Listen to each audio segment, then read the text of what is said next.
approximately 30 minutes to discuss city manager performance evaluation, and council gave direction to staff and there was no other reportable action. So let's now move to closed session, and we'll come back here in open session at approximately 6:30.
I apologize for us being 1 hour late.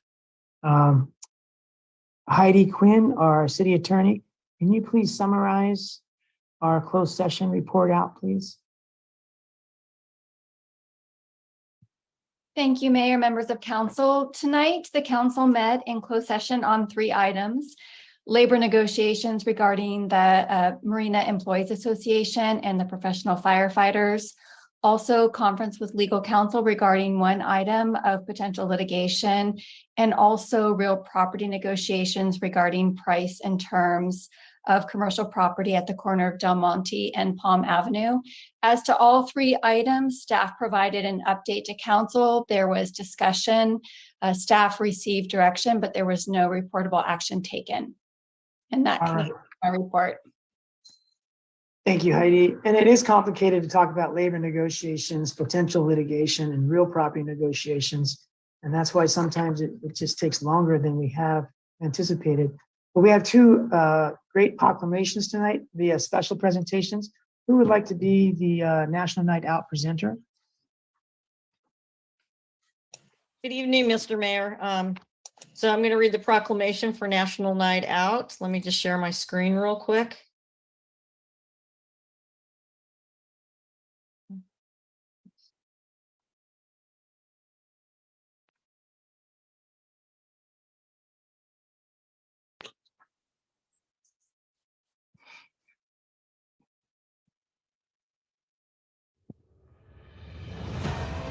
Whereas National Night Out, America's Night Out Against Crime, was introduced by the National Association of Town Watch in 1984 as a unique crime drug prevention event. And whereas National Night Out is a nationwide nonprofit crime prevention organization which works to promote police community partnerships in an effort to develop and maintain crime and drug prevention programs throughout the country. And whereas National Night Out is a high impact type of crime prevention event that has been developed in an effort to heighten awareness and strengthen participation within local communities.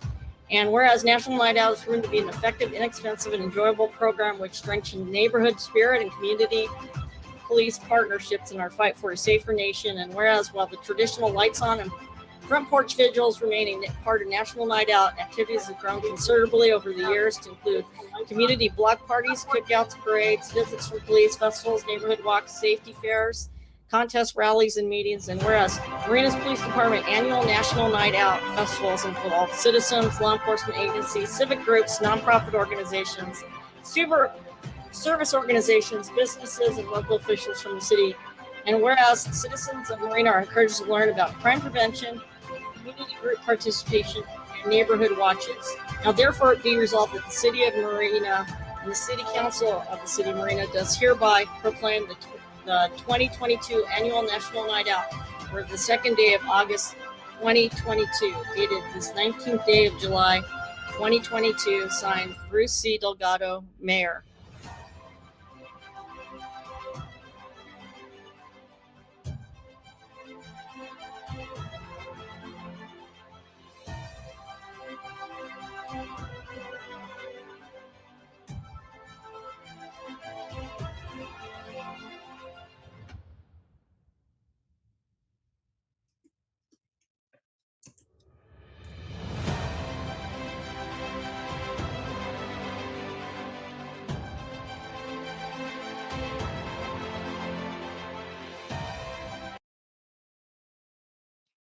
Thank you, Mr.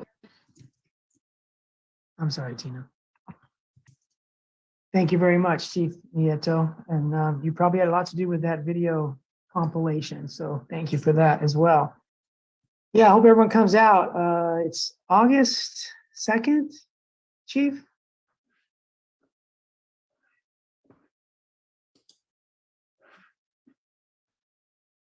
Correct, it's August 2nd. Yeah, she's muted behind her. Yes, it is August 2nd. I'm sorry. From 5 to 8 p.m. And the entrance to National Night Out is the off of Palm, so where the fire bays are and our back police parking lot. All right, and it's a lot of fun. Everybody has a great time. It's usually very crowded because it's such a good event. I hope everyone can make it, has that time free. All right, now let's go to Tara Gorea, the Monterey Bay Economic Partnership. Tara, thank you for your patience with us tonight. Absolutely. Good evening. My name is Tara Graya, and I'm the president and CEO of Monterey Bay Economic Partnership, or MBEP.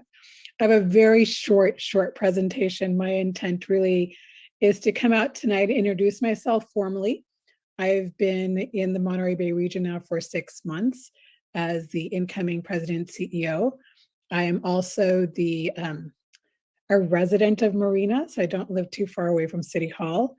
My family and I moved here, as I mentioned, 6 months ago. I have 2 school-aged children, 2 little girls, and my intent is really to sort of formally introduce and to find ways where MBEP and City of Marina can collaborate and partner together.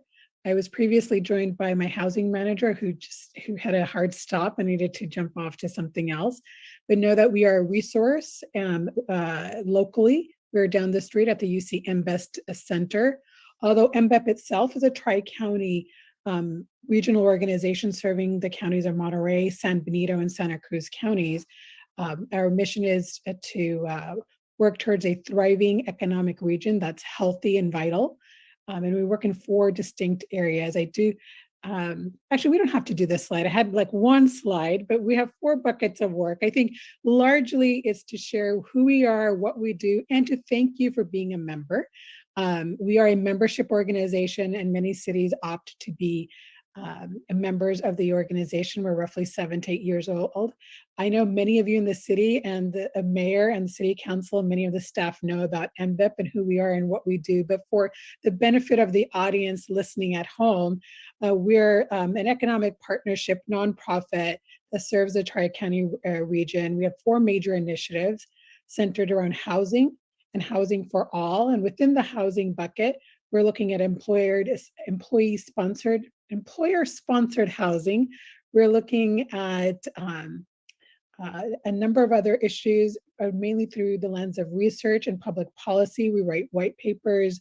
We try to advocate when necessary, when and if appropriate.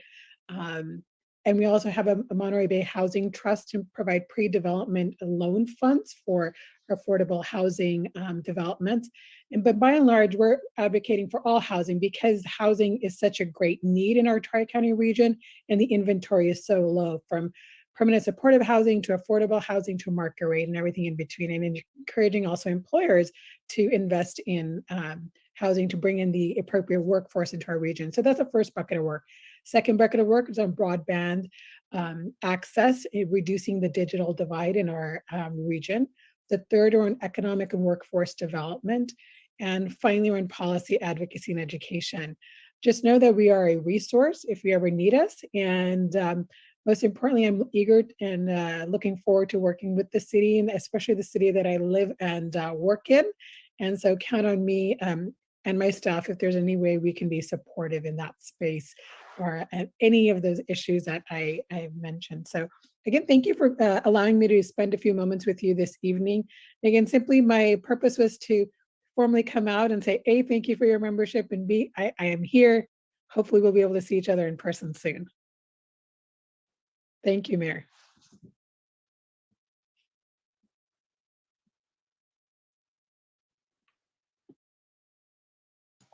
You're muted, Mayor. Thanks. You're obviously working really hard, Tara, from your heart perspective with Monterey Bay Economic Partnership. So we appreciate, especially that you're part of our community, but even if you weren't, thank you for all that you're doing. You're welcome. And thank you for your very warm welcome. My family and I are very happy to be here, and we appreciate the warm welcome by the entire region, and especially the city we've chosen to call home. So thank you. That's great. Thank you very much. Okay, now let's go to the public for any comments you might have that are not on tonight's agenda. Mayor, was I asked to do the Pledge of Allegiance, or does that come later? No, I was out of turn there. Yeah, we need to do that. I'm sorry that I overlooked that. So let's have a moment of silence, and then Councilmember Christina Medina Dirksen will lead us in the pledge. Thanks, Christina. No problem.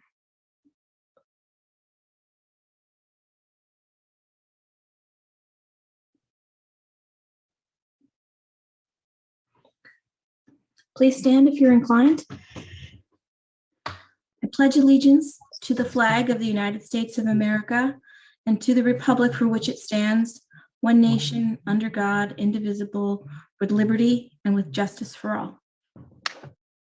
Thank you very much, Christina. So now let's go to public comment, and let's start with Sean Reese. Sean will ask you to unmute. Good evening, Mayor and City Council members. Good evening. My name is Sean Reese, and I'm a field representative from the NorCal Carpenters Union. I'm speaking here today to talk to you about ensuring the future of our construction industry and our community. This all begins with the pre-qualification language of our local developments. There are a few factors that I hope you will consider in your future endeavors to lift up our local community. First and foremost is ensuring the men and women who are building our community are provided with health care. By choosing contractors that give this benefit to their employees, you empower the people building your community and give them the safeguard that we all need as a community, our health. On average, 1 out of every 4 construction workers in California lack health insurance, which is 2.5 times all of California workers. That cannot be a statistic we see our community fall into. As elected officials, you have the power to ensure that doesn't happen. Policies that require contractors to offer their workers family health care will raise standards in the construction industry, while also ensuring that employers who do offer health care can compete on a level playing field. Another factor is hiring locally. All too often do our community members have to work 2 to 3 hours away from home, which in turn has them spending that much more money on gas and food in other areas, leaving our town to miss out on that tax opportunity. As the state and local communities look to reduce carbon emissions, local hire should be a part of any green or sustainable construction strategy. As more and more construction workers are forced into other communities, local hire policies can help bring a stability to families and the community, ensuring workers can spend time with their families instead of spending hours and hours every day in traffic. Along with hiring locally, we need to ensure those local hires are not only properly trained for the work, but that they're skilled and trained. Apprenticeship programs remedy that. Construction apprenticeship programs are a proven escalator to the middle class, training tens of thousands of California residents every year at no cost to the taxpayer. Apprenticeship program success depends on apprentices being able to secure work opportunities. Without work opportunities, apprentices are likely to leave the industry for lower paying jobs. Policies such as pre-qualification help ensure that contractors hire apprentices and are doing their part to build our community's construction workforce. Policies that require utilization of apprentices develop a pool of skilled labor in that local area who can work on future projects.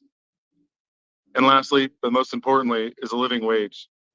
Ensuring our local workforce earns a living wage is vital in our community success. Without it, our community cannot thrive.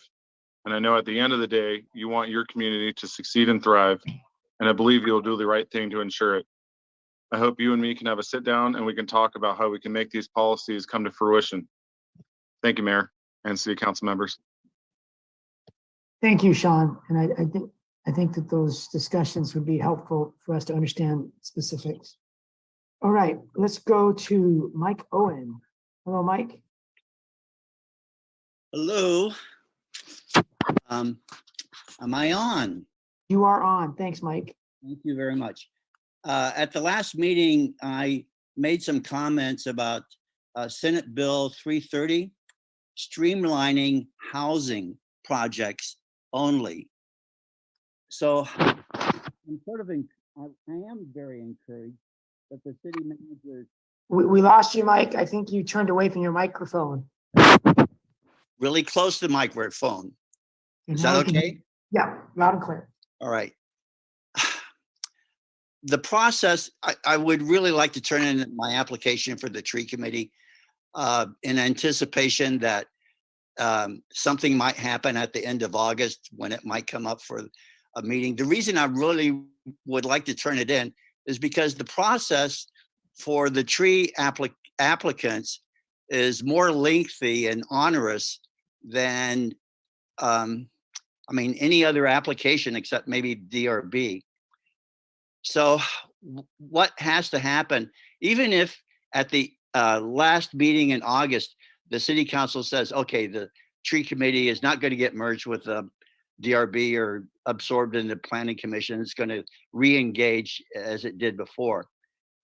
You have to have like about almost a number of weeks, a month, to announce that it's open and receive applicants. Then after the applications are received, then staff has to forward them to the planning commission for a hearing. And assuming that there's no canceled planning commission meetings, after they finally hear it, then it goes to council, who has to interview the applicants. Then after the council does it, the applicants have to be officially sworn in and taken the Brown Act before they can actually vote in any meeting. Considering all of this, really, and there's only 4 meetings a year for the tree committee. So practically, realistically speaking, even if you acted right away at the end of August, you're not going to have a tree committee meeting even until January next year. Okay, the point of all this is that certainly by that time, the Dunes housing projects will have been completely approved, gone through planning commission, and not be an issue as far as trees go. But the Dunes still has a significant phase 5 with a lot of trees in the commercial area. And then there's also, of course, the South Park along 3rd Street, which is totally unconnected to SB 330 housing. But that would be something that the tree committee would, be appropriately looking into.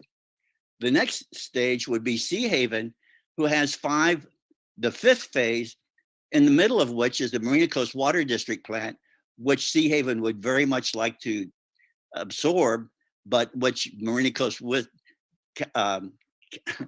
Coast doesn't seem so inclined. So that doesn't seem like anything is going to be happening anytime soon. The next thing is Marina Station, which has no trees. I mean, DRB would be involved, but not the tree committee. The next thing after that is Cypress Knolls. And that has a lot of trees, just like the Dunes project, who has been processed straight through planning commission for the last 2.5 years. And that could happen with Cypress Knolls. But just not to think that Cypress Knolls would have no review, because just like the informal meetings that a group of concerned citizens have had with Shea Holmes, and then the tour walk on site with Bruce, I mean, I'm sure there would be community input as far as trees. The bottom line is that— I'm sorry, Mike, we have to cut you off. It's been 4 minutes. Sorry to do that, Mike. All right, let's go to Tim Favaro. Go ahead, Tim. Hi, can you hear me? Yes, we can hear you. Good evening. Great, thank you. Good evening, Mayor Delgado and Marina City Council. My name is Tim Favaloro. I'm a field rep at Local 605 in Marina. Thanks for taking your time to hear from us tonight. Tonight, I'd like to discuss some building policies that would elevate labor construction standards and provide solid work opportunities for carpenters in our community. Some of those policies include: 1, apprenticeship. Let's face it, many children from working class families may not have the resources to go to college. However, apprenticeship is a proven way to train a modern workforce while also providing solid careers for workers in our community. That means a skilled local workforce. 2, local hire. It reduces greenhouse gas emissions, reduces strain on an already overburdened infrastructure, can reduce commute times, which are hard on families, and it puts workers to work in the communities that they live in. It's a no-brainer. 3, healthcare. Construction is a dangerous business and many workers have families. Construction workers in Marina should be able to depend on good jobs with healthcare so that they can take care of themselves and their families. I don't think anyone can argue that the people who build our homes should be able to go to the doctor. 4, and finally, good wages. We support prevailing wage policies that guarantee good wages for skilled workers in our community. We want workers who can frequently frequent the businesses they erect, and maybe even workers who can buy the homes they built. What we want is strong, healthy communities with a proud, skilled construction workforce. What we want is policy to elevate industry standards and provide real work opportunities for builders in our community. Thank you for your time, and we look forward to having future discussions on the topics we've laid out tonight. Thank you. Thank you, Tim, and to Sean before you. We appreciate hearing this. All right, let's go to Tommy Bolea. Hello, Tommy.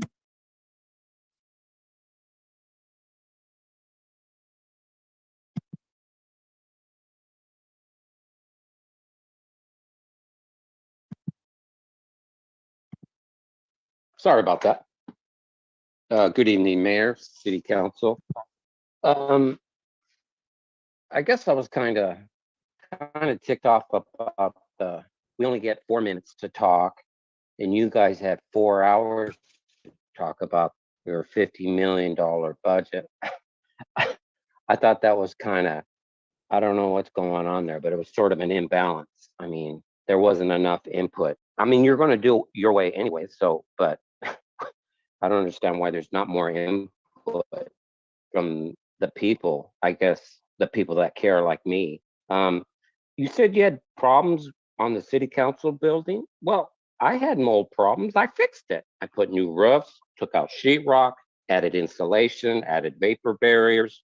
You know, you find the problem and you fix it. So don't use that as an excuse for not having a city council building. You fix it. Things are fixable. My God, we're a throwaway society. Can't even fix a cell phone. You throw it away and that battery ends up in the landfill. But that's another matter. But as far as cheap labor, listening to some of the people talking, guaranteed, if you're building a new fire station and a city hall building, those will be union. I mean, firefighters and police are union. And if you're building a state building, they will be union. Sure, you can go hire prevailing wage workers from whatever country, but you will pay them a prevailing wage. And when they leave, they go spend their money somewhere else. And that's exactly what's happening in California. You know, the factories have closed. So now we have chip shortages. We can't make cars. You know what? The whole thing's just coming. Now we're flat on our backs. We did it to ourselves. Everything we want cheaper. My God, kids are working in other countries. At least we have labor standards here. Go to the union. They create standards. They create safety. They create training. They incentivize the workers. It all starts back in the East Coast. Go read your history. Unbelievable what we've done. And we're driving farther and farther. But anyways, I was riding my bike and I was looking off to the side. And if you guys on your city council building right there, if you go look west, there's a building right there. It's 2 stories. Most of it's empty. Talking to the real estate agent over there, I think that owner is somewhat motivated.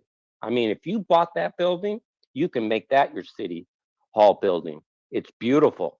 Has parking in the front, the back. You can add a 3rd floor. And you can move the police department to that new building. Now, what do you do with the police on the 2nd floor where you got additional office space right there? And if you look at the property next to that, there's an empty lot. That can be perfect for a ladder truck. Perfect.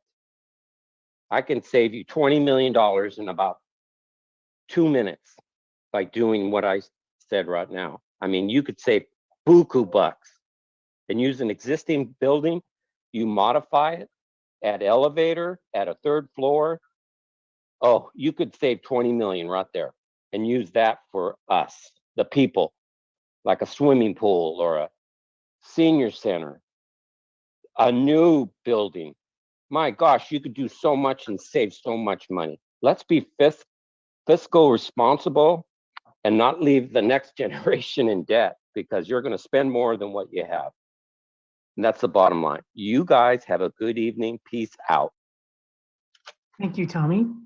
Anyone else wishing to speak? We'll give you a couple of moments to raise your hand.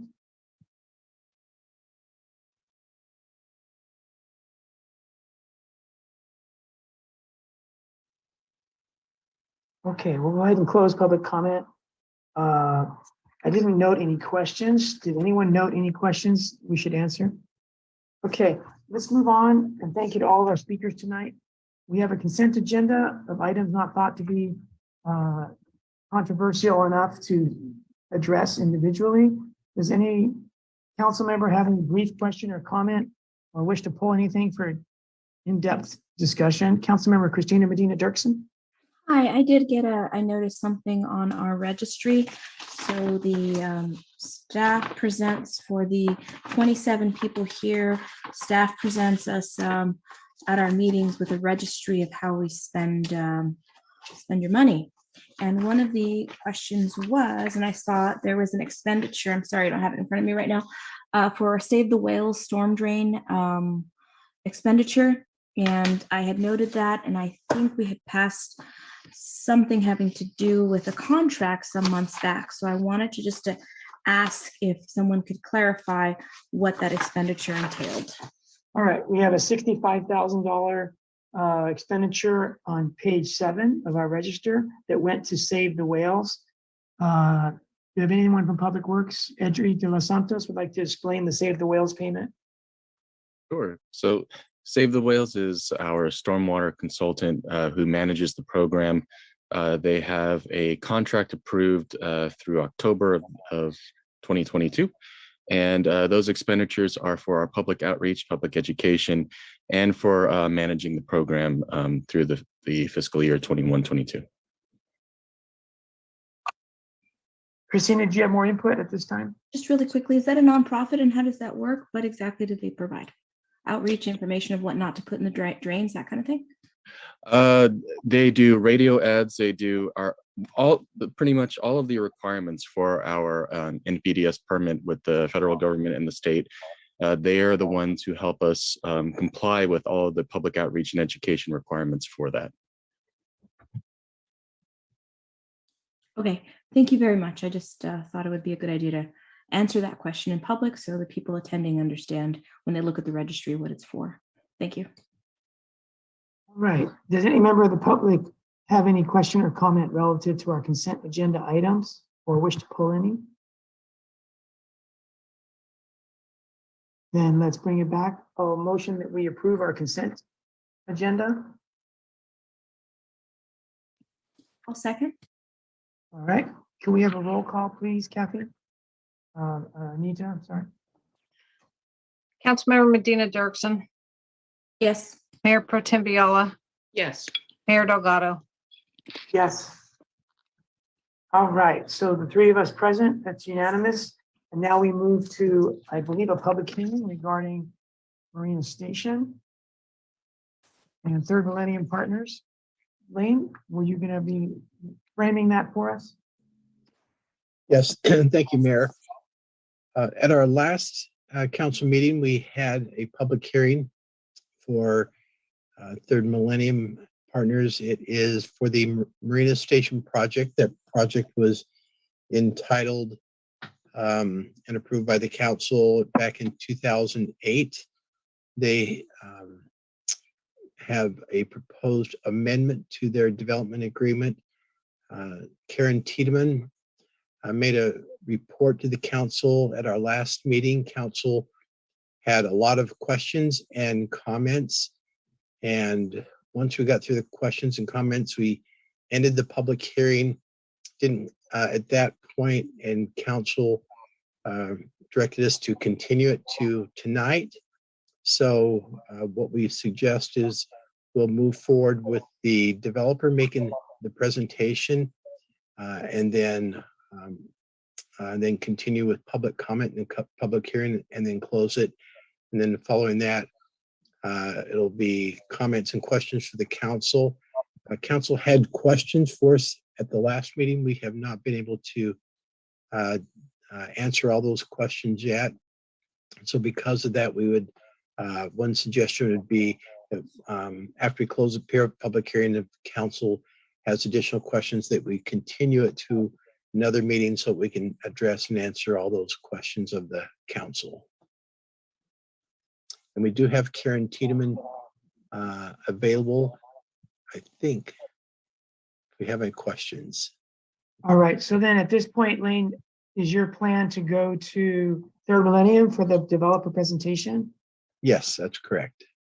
I And do believe we, Dustin okay. Vogue is here. All right, so let's pull Dustin over to the panelist side. And Dustin, anyone else on your team to pull over to the panelist side?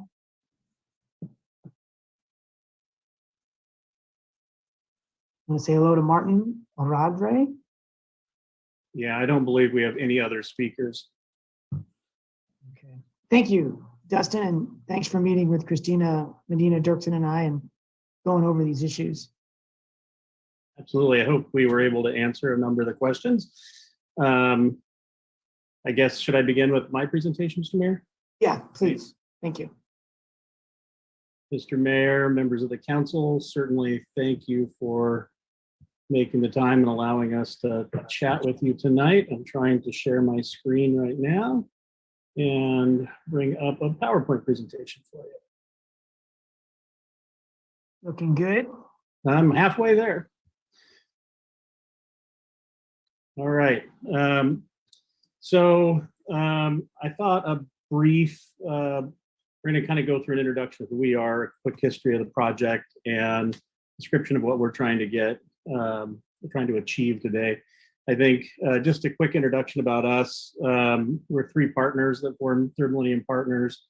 After many years in the public markets, we pretty much decided that recording stopped.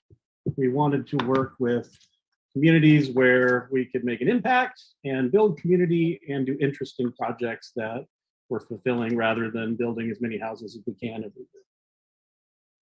Recording in progress. Sounds like the recording is going in and out there.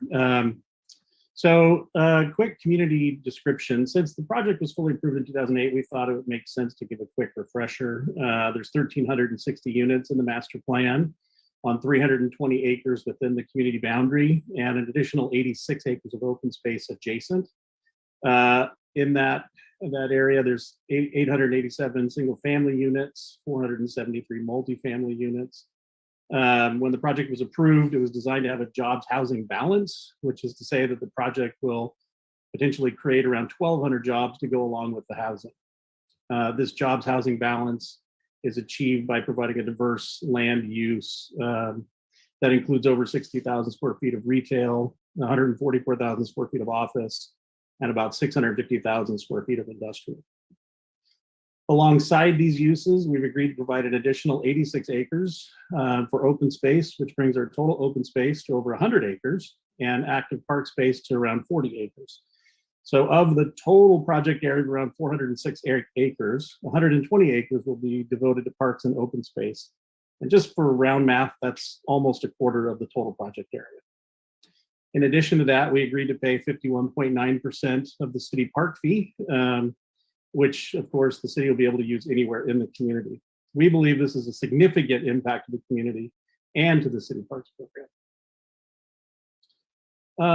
I think one of the most significant impacts of the community is that it's fiscally neutral. I think important to understand it is fiscally neutral, which is to say that impacts of the project are financed by the project, not by the city, including maintenance. As part of this neutrality, there'll be a CFD to help finance some of the extensive infrastructure, which I'll talk about later, to be built with the project and maintain it in perpetuity.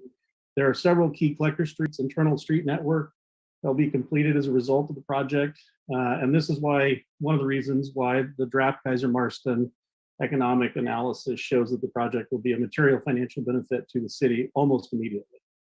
Land Watch endorsed this project as a result of the careful planning, fiscal neutrality, and major benefit to the community. They called it a model for the future. We thought some history on the project. The property is probably helpful at this point. What you have before you is really a culmination of millions of dollars of investment made in good faith, not to mention a ton of effort and diligence with the city staff. The property was originally owned by the Armstrong family dating back to the 1800s. The Armstrong family, entered into an agreement with Creek Bridge Homes to entitle and subsequently purchase the property. Creek Bridge was able to gain the necessary entitlements in March of 2008. The financial crisis happened in 2008, and the agreement between Creek Bridge and the family was ultimately terminated. In 2017, the current owners, Vallejo Soul Properties LLC, purchased the property as part of their farming operation and in fact plan to farm this property as well. In subsequent meetings with the city, they were made aware the property could not be farmed because it's inside the city limits and has an existing entitlement.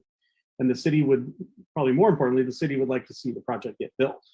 In 2019, TMP was engaged to be the developer and to advance the entitlement. And since then, we've been busy with the city of Marina, FORTAG, MST, TAMC, MCWD, and a multitude of other agencies.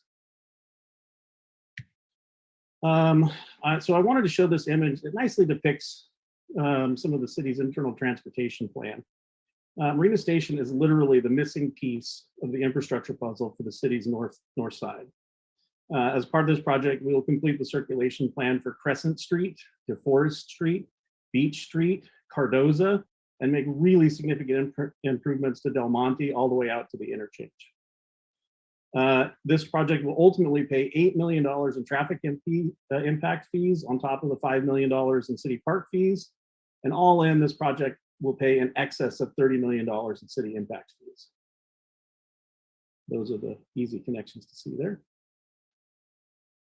Community design, this master plan is very diverse. And so all the colors that you see on this map kind of looks like we call it a Skittles map sometimes, because there is a multitude of product types. Each color represents a individual housing type. I like to kind of call it a couple of things to talk about here. First, there's a wide array of product types. Second is there's a limited number of large lots. So you see the large lighter color yellow around the edges. It is not intended to be a project for wealth. This project can be a socioeconomic diversity that the city desires. And it's one of the things that frankly drew us to the project. It's similar to other projects in the area that were designed to be housing for the workforce. This is a graphic representation of the volumes of existing entitlements in place. You're not voting on any of these actions tonight, as they were approved over the last 14 years, largely in the 2008 era. Tonight, we're asking you to approve a DA assignment and extension so that we can confidently make the necessary investment to bring all of this work to life. And candidly, in most cities, this would be an administrative process. We're simply asking that you allow Lane the approval to execute the document and allow us to continue forward after around 3 years of work and millions of dollars of investment. I want to talk a little bit about the creation of affordable housing.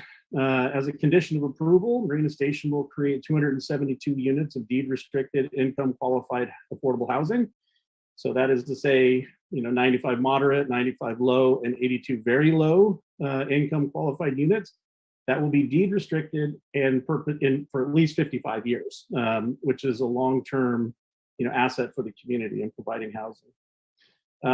We intend that these units be dispersed amongst the project as inclusionary housing, and we would likely have a mix of rental and for sale units with a heavy emphasis on the for sale units. What's our schedule from here? Assuming we are able to get an approval of our DA assignment and amendment tonight, we will continue to provide affordable housing and infrastructure plans to you, by Q4 of this year, and improvement plans and final map in spring of 2023, working through IDRI in the engineering department, and commence backbone infrastructure and phase 1 improvements by spring of 2023, or commence them, not complete them, and then deliver homes late of 2024.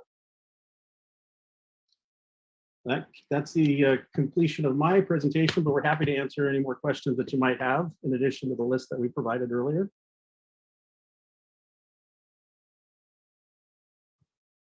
Thank you very much, Dustin, for that.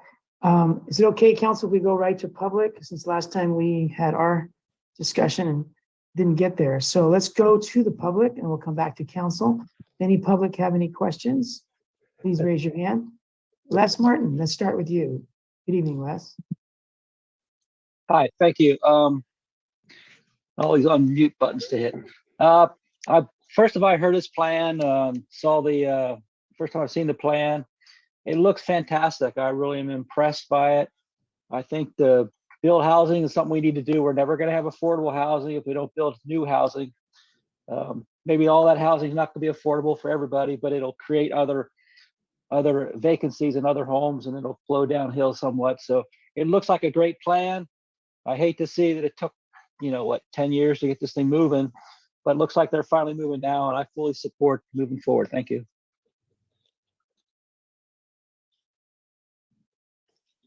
Thank you, Les. Let's go to PK Diffenbaugh. Good evening, PK.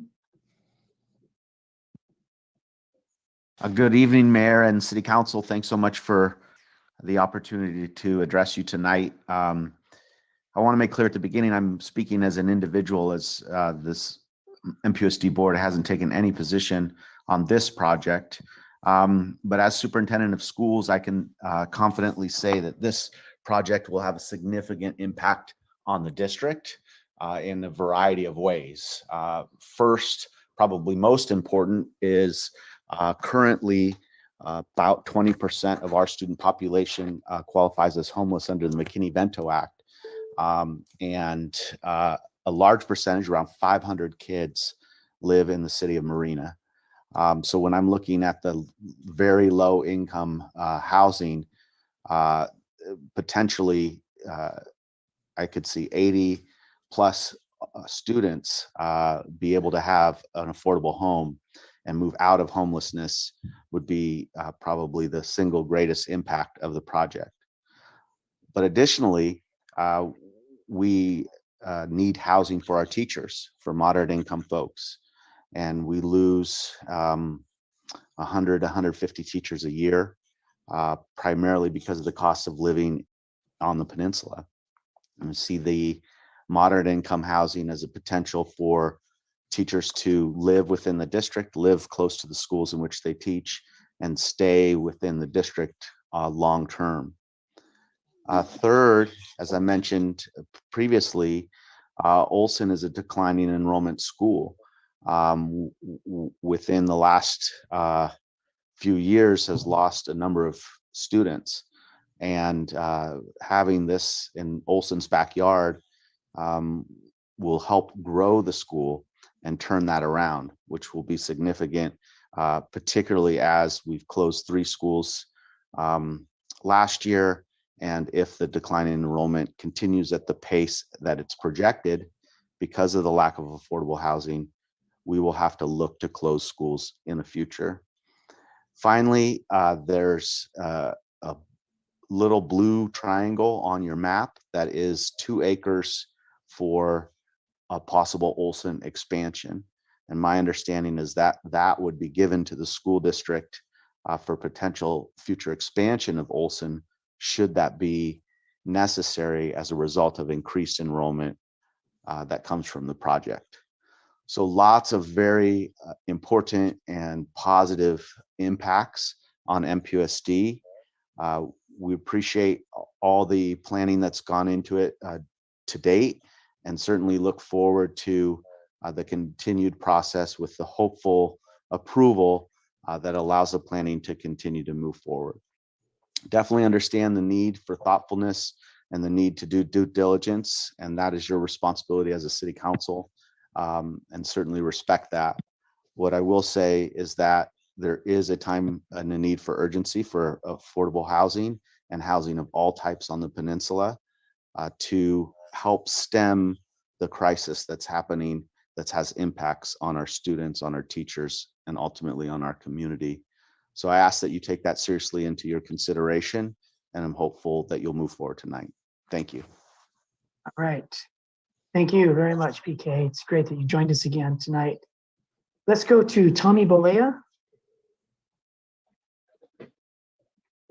Good evening again.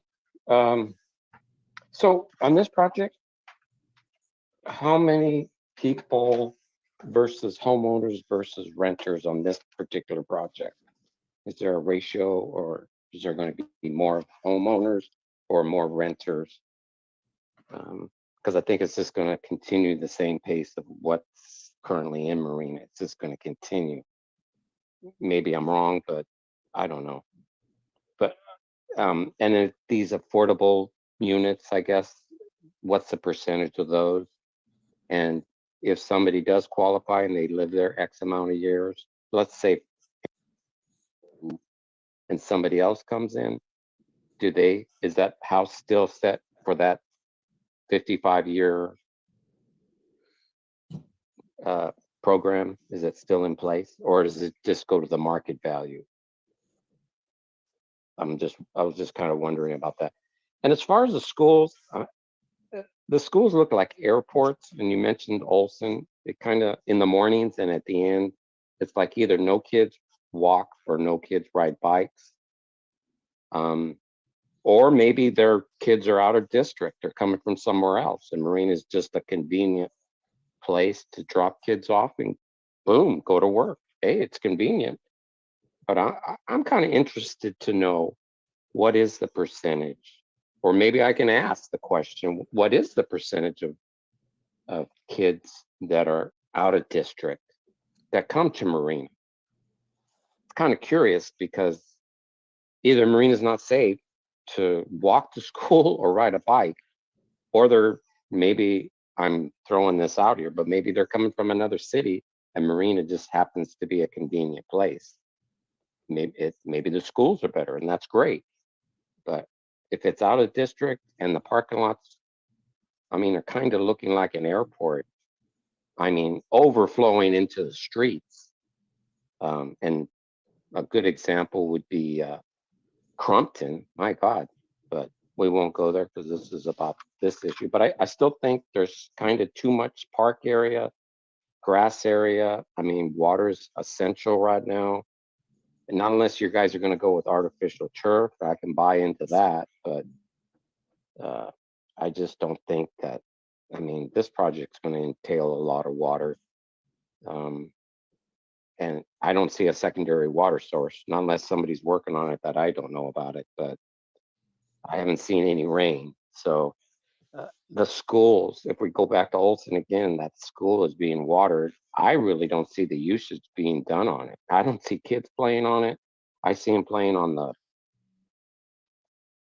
little rides and Excuse stuff. me, Tommy, I want to interrupt because you're talking about water usage at a school. So try to make it relevant to Marina Station. Okay, water usage back at this project.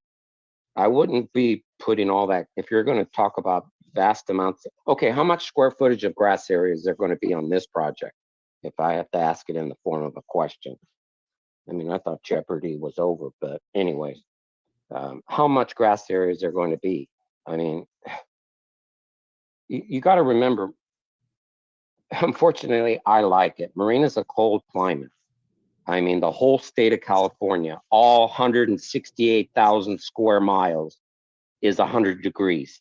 Well, there's one place that you can call home that's comfortable, and I like it. Maybe other families don't like it, but I love it. I love the climate. It's good bike weather, but unfortunately, it doesn't bring out everybody. Everybody's more of an indoor, and that's why it's not an outdoor type theme. You need to build more indoor swimming pools, that kind of thing. Thank you. Good evening. All right. Thank you, Tommy. Let's go to Jeff Markham. Hello, Jeff. Thanks for joining us. Thank you. Hopefully a quick question. I believe in the previous presentation or discussion last meeting, had Third Millennium Partners selected a development partner at this time to do architecture and construction of the actual housing units and commercial units. Secondarily, since it abuts up to farmland, are there any additional environmental considerations that need to be taken into effect to approve a project such as this so close to farmland? That's my question. Thank you both. Thanks. All right. Thank you very much, Jeff. We'll get to all these questions. We'll give everyone a couple of moments. Raise your hand if you haven't spoken and you wish to. Please do so.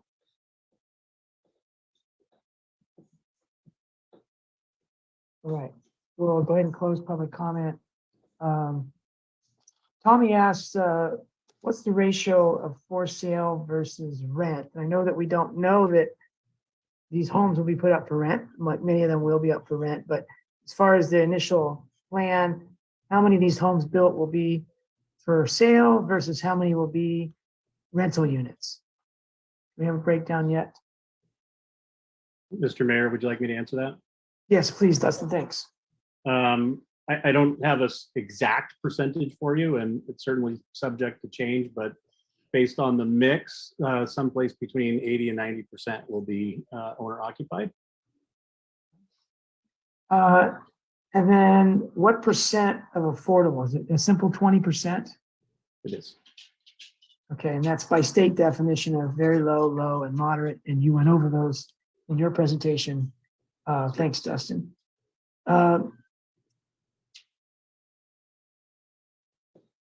If there's a couple of school questions, or there's one school question we don't need to ask tonight, but answer, but what percent of out-of-district students are coming to Marina schools? That's a broader issue than what we're talking about tonight. That's just something that Tommy was curious about. As far as the square foot of grass at Marina Station, do we have that yet, Dustin?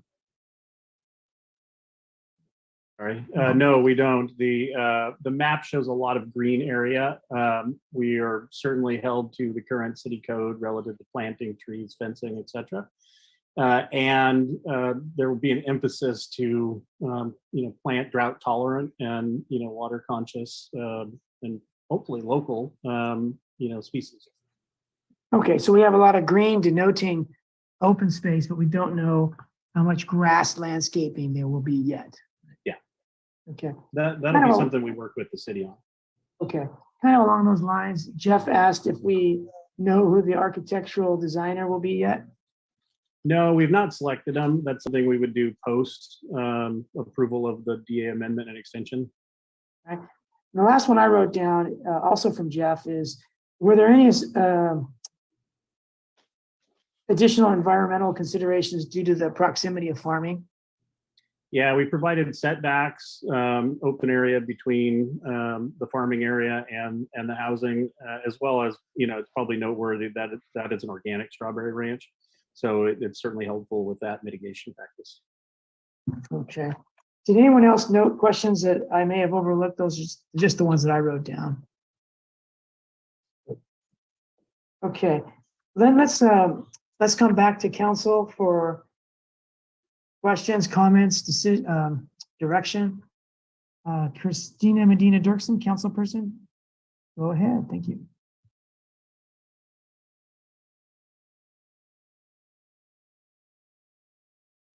I think you're muted, Christina.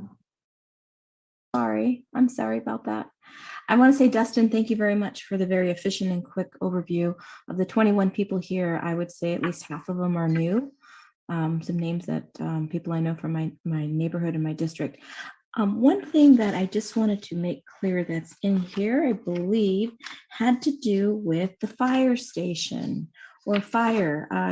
Can you tell us just a little bit or review one of the amenities, what you will be doing to assist with the need for fire service in my part of town?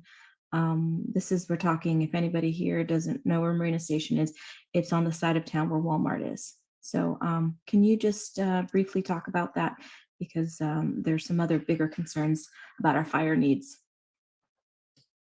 Yeah, I think we talked about this a little bit as well. I think, the fire needs are especially lately impactful to everyone, broader community. And today they tend to be as much EMS as they are fire itself. So it's important, especially as you get a broader base of folks. So, we would work with the fire department to figure out both the site and or, how to use the fees in a judicious way and come up with a program to get them a fire station. Would you mind quickly telling us what those fees entail, how many it might be? And in a meeting with me, you told me a little bit about a fire station that you had some experience with. Yeah, so we did build an earlier fire station in the county of Monterey. It was a significant fire station. And I have to be honest, Christina, off the top of my head, I don't know what those fees are. But that fire station was, doubled. It has a community center benefit as well as, a fair amount of common area for the folks that work there, multiple bays, etc. If I'm not mistaken, and correct me, Karen, our city outside counsel and city manager, it looks like about $800,000. Is that correct? For the fire station, what the agreement currently provides for is that 1/2 of the cost of the fire station will be paid for out of the community facilities district that's supposed to be formed. And when we're talking about it, it's the annual cost to operate the fire station. So it's not I don't think it's the construction part, but it's the annual operating cost of it. Yeah, I guess we always anticipated that we would use, some of the area kind of in the center of the project that has great access to the north and to the south, which is currently designated as industrial for a potential fire station location. Okay, thank you for that. I know that's a topic of concern. My next question, Dustin, is you're asking us for what tonight? Can you just break that down really quickly? We were talking 3 and now we're talking 10. What is it that you need? Well, we've always been talking 10, which was, kind of early on decided by, jointly between us and the Can you be city a little more clear? 10 what? 10 years, I'm sorry. That was intended to be the ultimate, build out of the project. And what we did is we looked at sort of typical absorption rates for communities like this, and assumed, differing economic, arenas, like, we're probably moving into a slowdown right now. So we're asking that we get designated as the developer in the document. There's a number of cleanup items that bring the document to be responsive to current city code and city standards, as well as extending the term. So, there's, community financing, there's building green. We committed to that. There's multiple code sections that get updated in the document, and then a reimbursement agreement for the city, for city time, staff time. And the reason you went over it rather quickly, the reason for such the delay, because I had found some documents that said you needed from 2018, I think it needed, I think it was like no more than 15 years to build. Just what happened? If again, many people here are new, just tell us quickly what happened to delay it this long. Oh, I don't know that we're delaying it particularly. I think we're actually trying to get it started. But these projects, these large projects, as you have certainly experienced with current projects, have a life cycle to them. And we're trying to plan for the appropriate life cycle. It's definitely not our intent to delay it. More specifically, our intent would be to move it forward, rapidly. I don't mean delay by your part. I just meant overall the project. If we're going back to 2008, that's all. I didn't mean as to why it hasn't commenced. That's correct. Got it. Yeah. So I think, a number of things. One, obviously 2008 and the financial crisis bumped out the prior developer. And, the difficulty of bringing one of these projects to life is not for the faint of heart. So I believe the family had a difficult time finding another developer to replace Creek Bridge, and ultimately made the decision that the highest and best use was the farm ground, which is the transaction they made with Valle del Sol. And then we have been working steadily with staff for the last 3 years to make this all happen, including, what you don't see is a series of, re-engineering of the site. So we reflew it. We brought all the existing technology up to speed, and, we have a complete application that is, modern as opposed to outdated from 2008. The last question for you, if you could put it in dollar amount, aside from 150 million in infrastructure you're anticipating to spend, what else have you to date invested in all of your, pre-site, anything and everything that you think? How much into this are you? And the time frame would behoove you because 3 versus 10. Tell us a little bit about that.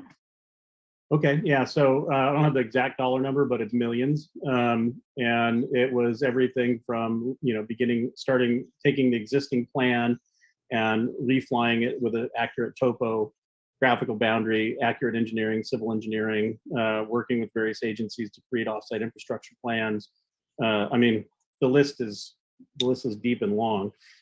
So I'll spare you all of that detail. I think the 3-year question was really, we wanted to get started, and we contemplated that, if we got a 3-year extension from 26 to 29, based on the original 2008, development agreement, we could probably justify getting started. But it certainly does not provide the update and all the other benefits that are in the existing DA amendment, and nor does it give the project adequate time to get built out. It was a way of getting started. Okay, I want to thank you for your answers. I will defer to my other colleagues. Thank you very much. And lastly, you're a Marina resident, is that correct? Right, yes. Thank you. Christina, thanks, Dustin. All right, Mayor Pro Tem Kathy Biala. Thank you, Mr. Mayor. I do look forward to our next session where some of the questions that were asked in the previous council will be answered by our city manager. And I want to thank Dustin for a really good presentation. And like so many other council meetings, we don't get access to the slide presentation. So if you wouldn't mind, Dustin, forwarding it to the city manager so he can post it, and we'd like to have a copy of it. It's packed full of information, good information. Absolutely. Okay, and also just a comment, that you may not be aware of some of the other historical discussions we've been having of late about a native species on our newly developed or proposed parks in Marina. And so I just wanted to thank you for mentioning that you would be doing drought tolerant, but also local, and we say native species, and that would be very important to our community, especially at this time. And we do have a lot of local experts that could give you guidance on how to maintain our very special ecosystem of native species. I mean, we have even tons of volunteers actually seeding from native seeds to propagate the species for some of our parks. So just for your information, and that we really appreciate any kind of participation in those efforts from you. So thank you. All right. Thank you very much, Kathy. I just have a list of things that I hope staff is going to help us with. So I'm going to be quick and brief because I don't want to repeat anything. But it would be nice if council had a summary of the settlement agreement, what it accomplished, and how it relates to the current project. I hope that we have a summary of parks and open space, any changes in those plans that's occurred since 2005. And it seems that a new circumstance is the sand mine has closed. So I'd kind of like staff, maybe with developer, to spend half an hour kind of talking about how we might address potential access to the beach with some of the park in lieu funds, some of the park development fees coming out of this project, at least what is on the table now is Plan A, how that can be used to try to work on this access to the beach that doesn't exist today, but likely will be important through the sand mine road that the Monterey Peninsula Regional Park District is likely to own in the future. The whole idea about the light rail, that's probably not going to happen in anytime soon. And what's going to happen with that piece of property? Is it going to have a public restroom? Is it going to have parking spaces for people to get off the road and rest? What's the plan? What are the specifics there? The developer, Dustin, and his team indicated flexibility on the affordable housing to be built, to be a mix likely of rental and for ownership for purchase. And so I'd like to have staff give us some brief summary of where we might go from here to address that, and where the appropriate time or points of discussion in this process are to address that. Last time we had a lot about discussion about one sentence, I think, in the development agreement we're being asked to extend regarding rent control restriction. And it seems that, well, I'm confused from our last meeting and talking to Dustin since then, what that says and what it means. But I think that needs to be cleared up. before we agree to leave it in or asked it to be removed. Then the status of those dunes, well, the large piles of sand, the embankments on both sides of Del Monte.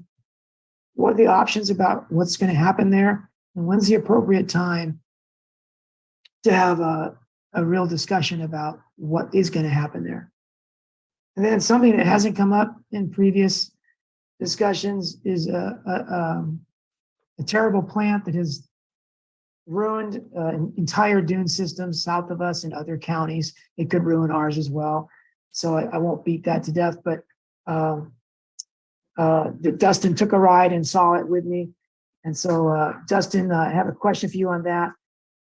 I wrote down tonight that you mentioned that you'll have improvements all the way to the interchange. Did you mean Del Monte Boulevard at Highway 1 out by the landfill? Yeah.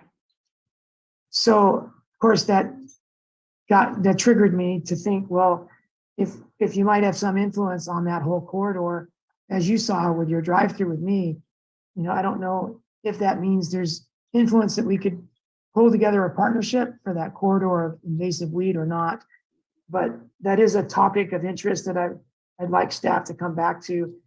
And I'm going through Tony Lombardo's letter on July 8th to City Council, or at least to Lane and myself. And the last thing on that is public access to the beach, which wraps back around to the discussion about park acres and park amenities and what we can do with Marina Station to give the people that are going to live there a good access to the beach close to their home, which I think would be a win-win for everybody, including the whole Forte, to be able to give Forte a connection to the beach. So those are the topics, some of which are new, but most of them are repeats from last time. So if I were to build a motion tonight, it would just be that we accept the presentation information and we direct staff to come back as soon as comfortable for the developer and staff regarding these issues we brought up at our last meeting and tonight. So I don't know if this is an appropriate time for me to address any of those, or. But just one moment, can we get a second, or it would die for lack of second? I second. Okay, go ahead, Dustin.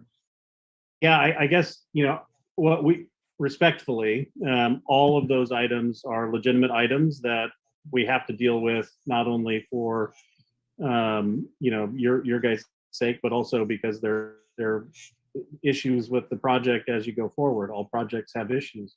You noted some of the large berms on both sides. It goes hand in hand with what happens with the station.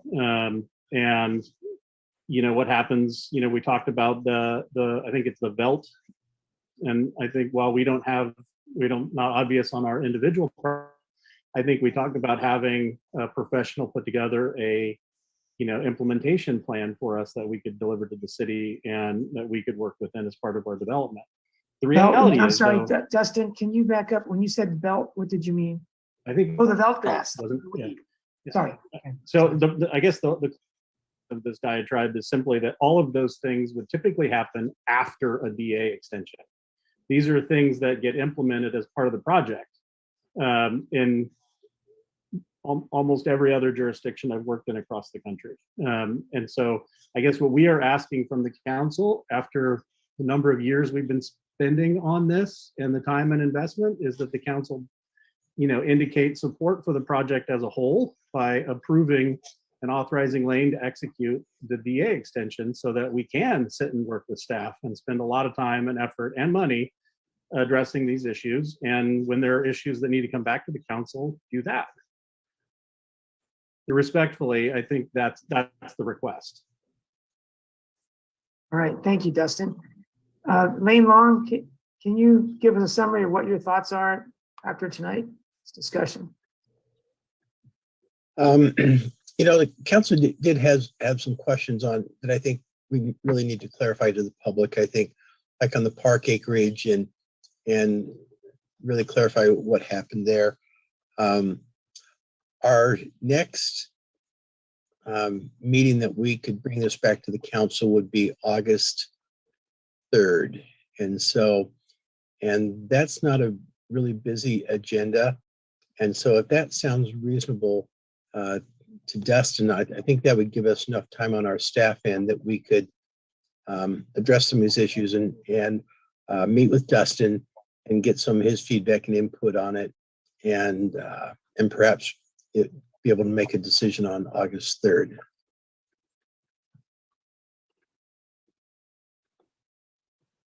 Dustin, what are your thoughts?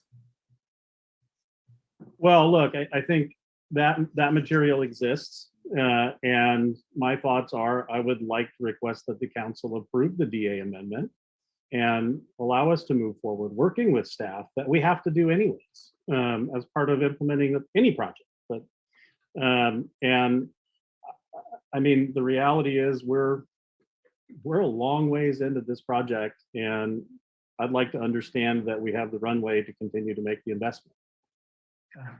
Not that we're trying to avoid any of those questions, because I think we will hit them head on, both because you asked and because it's a necessity of the project.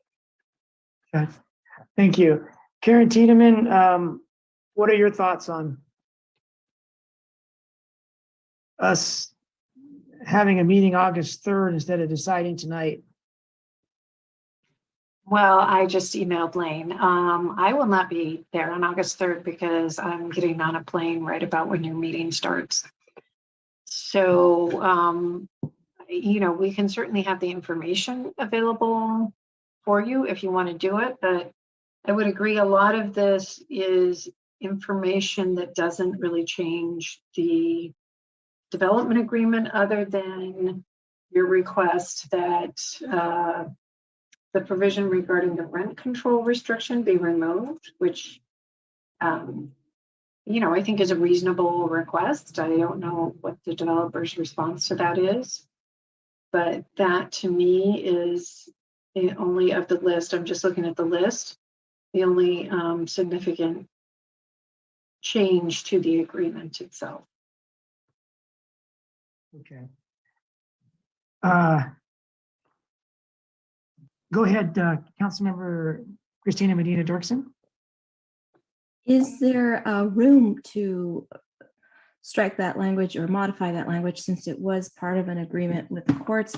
And secondly, we are missing two of our colleagues this evening, Lisa Berkeley and David Burnett. I'm not quite sure why they're not here, but so I guess my question is, are we in a position to legally make that ask of a change in the, for those who don't understand, there was a provision in the agreement that called for no rent control. And my thoughts were, and I checked this with legal, if we were to pass something, I shouldn't say rent control, it's rent stabilization, because rent control is against the law.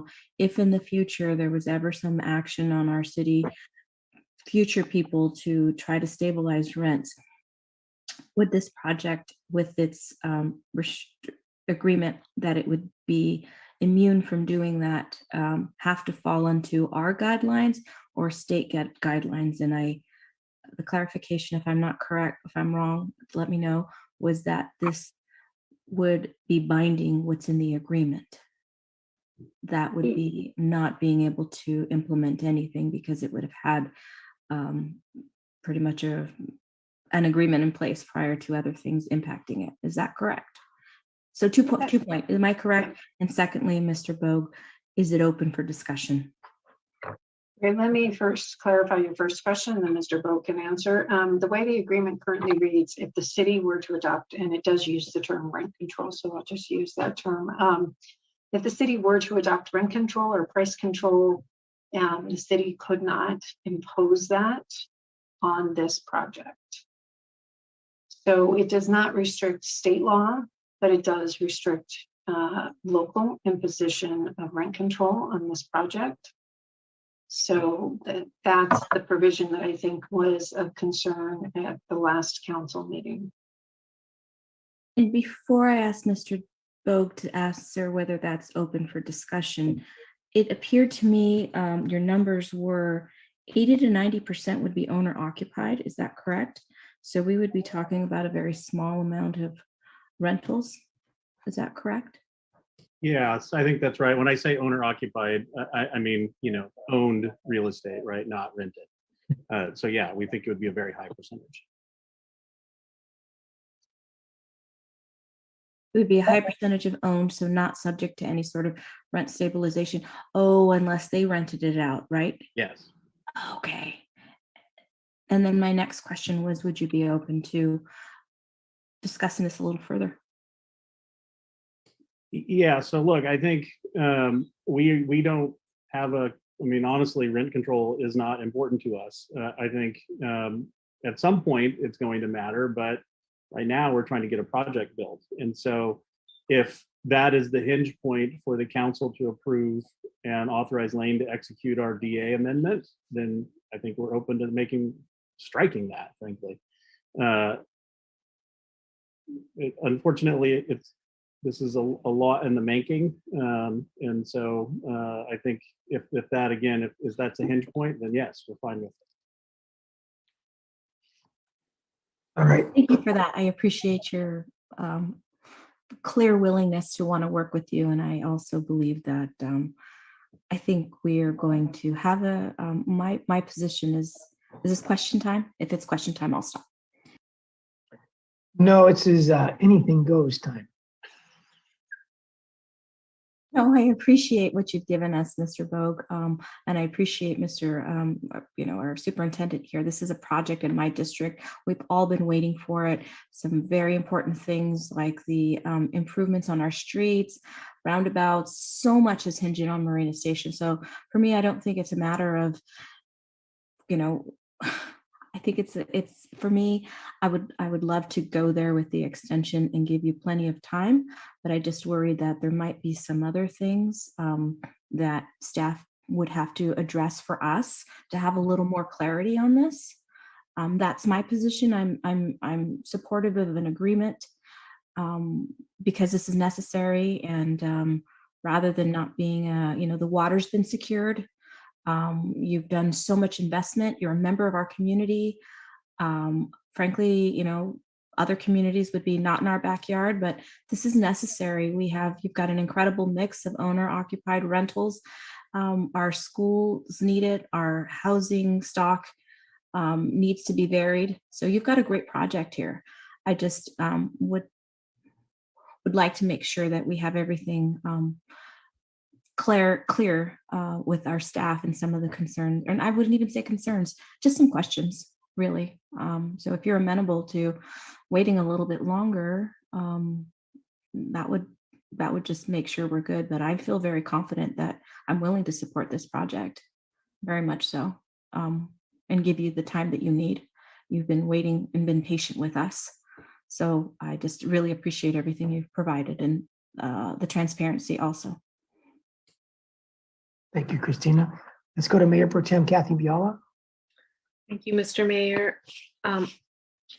August 2nd really is just around the corner, so I know that you're really very eager to get this last final approval, but I think that there's still some things that might be discussed before that time. So I'm not. I would be in favor of August 2nd, and if you could just be a little more patient, Bruce. Dustin, 3 weeks? Oh, August 3rd. Yeah.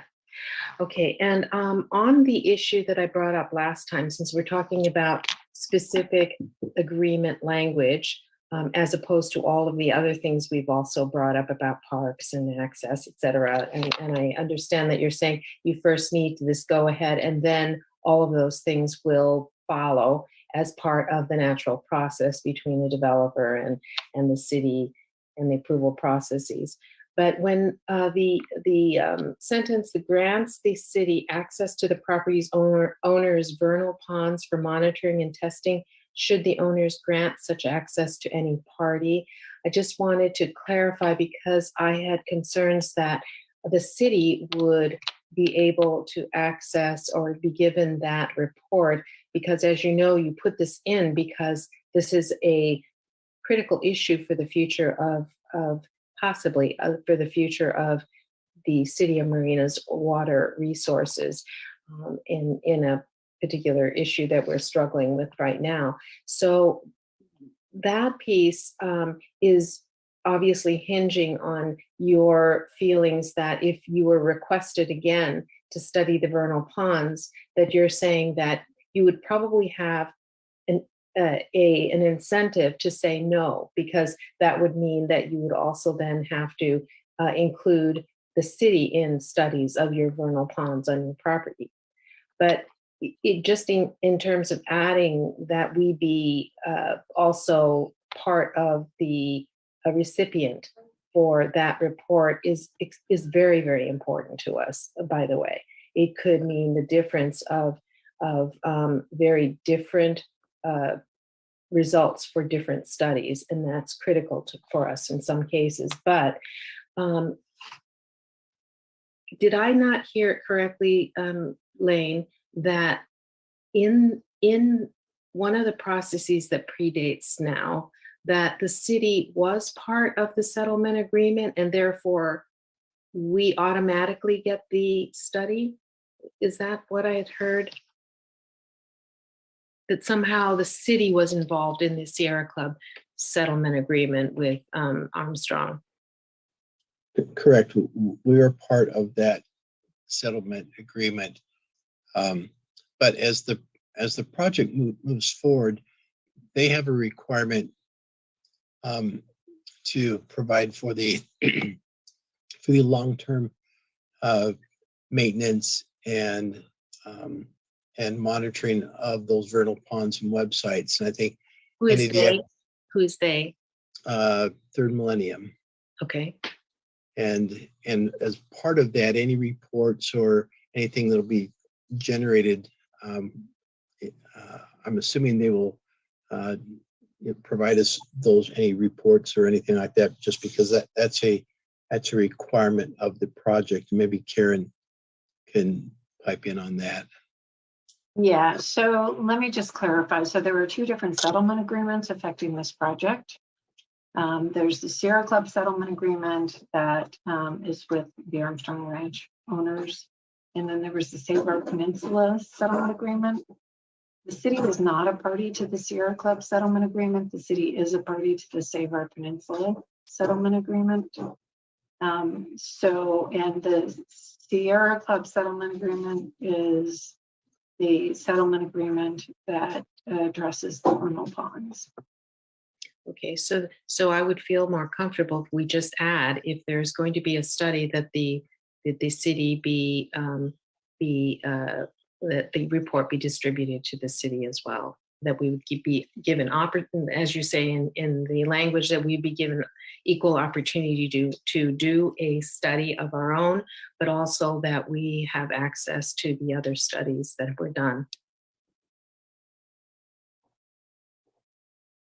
I know it might be hard for you to appreciate why this might be very important to our city, but it is, it's been an issue of great import.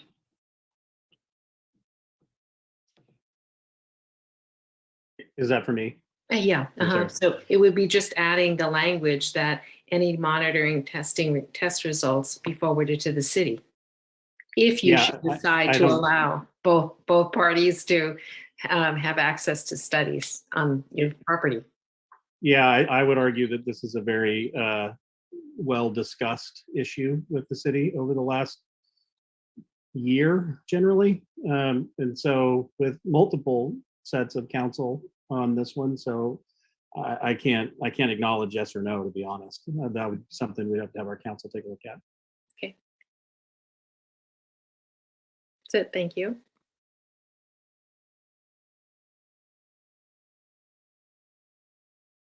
You're muted, Mayor, still. Lane, is that something that staff already expected to summarize for us on August 3rd? Yes, we can work with Mr. Bogue and have a response to that back. It sounds like you've had so much discussion, there's got to be some clarity. So it could just be put down on paper for us to see it. Yes, we can do that. All right. So let's go to a roll call vote, please. May I have one more request? I'm sorry.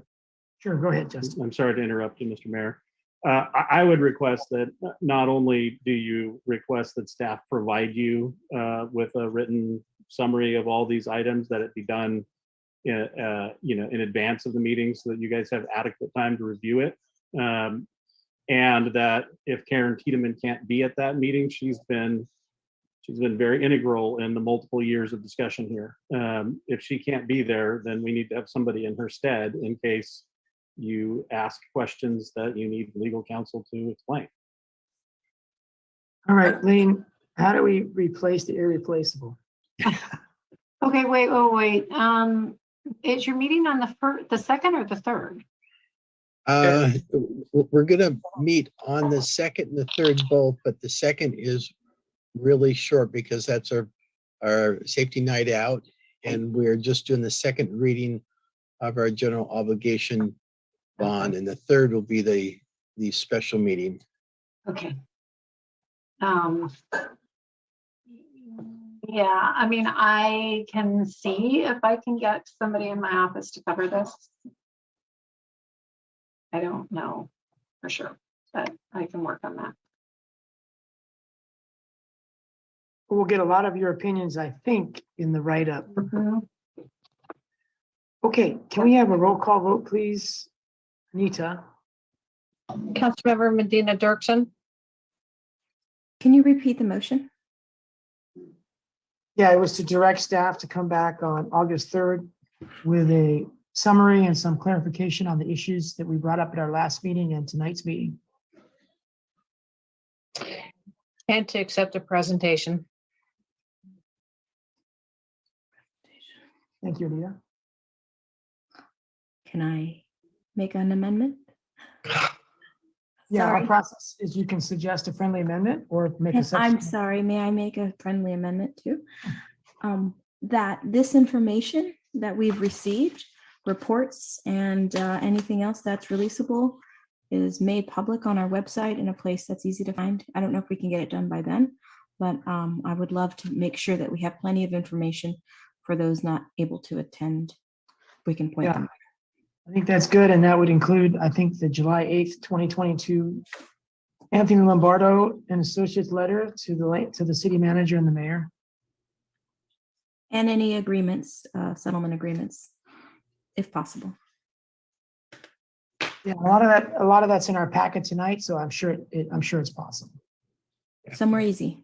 So my answer, my vote is yes. Okay, does the second hold, Kathy? Yes. Okay, can you vote again, Christina? My vote is Councilmember Medina Dirksen, yes. Mayor Pro Tem Biella, Yes. Mayor Delgado. Yes. So thank you, everyone. That passes unanimously, the three of us. And I'm sorry, Karen, we won't have you present, but I hope we can work through this on August 3rd. And Dustin, thanks for having to be patient with us another couple of weeks, but I think it's going to be what we need to do for due diligence on this big project. All right. Thanks, Lane, to you and your team for helping us. Thanks, Heidi Quinn, for stepping in from here forward. Chiefs of police and fire, thanks for joining us. Guido, good to see you tonight. Brian, thanks for all the work you're doing out there. And Allison, I hear good things about you coming out of the planning department, so that's really great. And the And thanks, 17 Evan. people who are still with us tonight. Yes, thanks to everyone for sticking it through. Matt, Moguson, and Edry. Commander Eddie Anderson, thanks for all your work. Lane, did you have more input? I just wanted to clarify that I think the word you used was public comment was closed. I just want to clarify the public hearing was closed, and it'll just be council discussion next meeting. And I also wanted to put in a plug again for tomorrow night. Again, we are having a review of the sports center and the aquatic center. That will be from 5 to 6 o'clock. It's an open house at our city council chambers. And both our consultants will be making an actual presentation at 6 o'clock. So we're going to have an open house, and they'll be making a presentation that will be for that. And also the Sea Haven Park, our consultant with that will also be doing an updated presentation to the public on that park. So that is tomorrow at 6 o'clock. All right, Brian, do you want to give us a brief summary of today's meeting? How many people showed up, how it went? I didn't stay for the whole meeting, but I would say the first hour was very well attended. I would say we had at least 20 residents show up and a really good turnout, good feedback from the residents. The residents that showed up, they were able to leave comments, written comments. And the same format will be there tomorrow from the 5 to 6, and then people will be able to comment on all those, including the playground at Sea Haven Park. After the presentations, we plan on making those presentations available to the public on our website. And then the community will be able to continue making comments as we lead up to bringing this to City Council. They can email ourparks@cityofmarina.org. That's OURPARKS @cityofmarina.org. So those comments will be collected as well, and we will get those to the consultants for incorporation and consideration as they bring these things forward for City Council at the next opportunity. All right, Brian, on another issue, we've had a few fires between you and Chief McCowan. What's the status of the bids to remove 32 of those cypress knolls? The bids are under review right now. And so, those should be coming to City Council in August. It'll be August 3rd. For either approval, with a recommendation on those bids. Okay, so any bid snags have been worked through and now we're ready to progress? We're still reviewing it with the attorneys. But we do have a deadline that we have to hit, so something will be coming at the first meeting of August. Do you think that deconstruction will occur before the end of the year? Or hard to say? Definitely. Well, I would say, it all depends on whether we award the contract. If we award the contracts going forward, I think it's a pretty good chance that we will begin deconstruction before the end of the year, yes. Okay, if you could jump ahead one step, imagine those buildings gone behind the high school that are going to be removed, 31, 32, something like that, buildings. What will happen to the chain link Mayor fence? Delgado, we've got Heidi Quinn. She might be talking about things that are not on the agenda. Go ahead, Heidi. Go ahead, Heidi. Thank you, council member. Yes, Mayor, just a reminder, this is just a portion of the meeting to ask a question. I would hate for you to get into a discussion on something that's not on the agenda. Okay, so I should have mentioned that I'm talking about council and staff opportunities to ask a question. So it's number 12B. Right, but once you have more than a few questions and a few council members, it becomes a discussion. So that's just a reminder, it's not on the agenda. Okay, so just a brief question, Brian. Do you plan on that chain link fence to expand or be left in place? At Cypress Knolls, Mr. Mayor? Rendova Avenue. As part of the project, it's planned to move that back. All right, Lane, your hand is still up. Did you have something more? Nope, sorry.